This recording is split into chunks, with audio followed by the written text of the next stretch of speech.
YouTube channel धागे music को subscribe करें।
सुन तो काहे? जब मैं ना हाँ चाबी ले चले और अच्छा पहुंच गए कठोतिया, तो कठोतिया गांव में एक अचंभो देखो जी। काया चंबू देखेगा? अरे बड़ा भारी है अचंभो। ऐसे रोड के पार में एक छोटा स्कुरिया हवा, हाँ हाँ जहाँ डोंगर चढ़े लागे हो ना,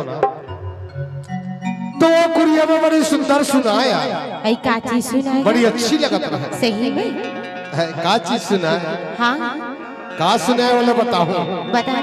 ओ कुरिया भीतरी ना छोटा दूरा है, हाँ वो बड़ी अच्छी सुनाए भीतर में।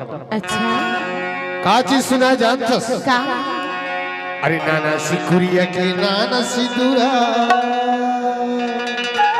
ऐसे बहुत छोड़ दूर है यार।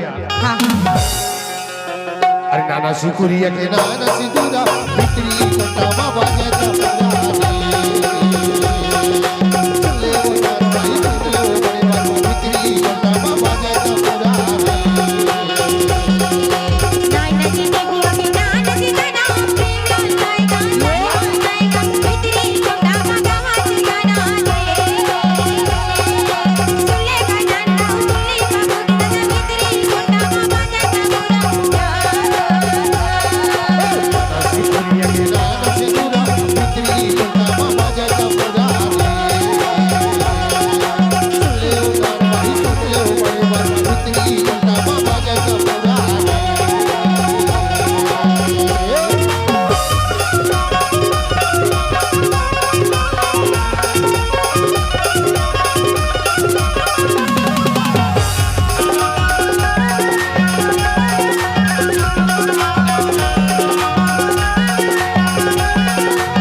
घोघरा टोला पहुंच गए हो जी। हाँ हाँ बड़ा भीड़ है क्या?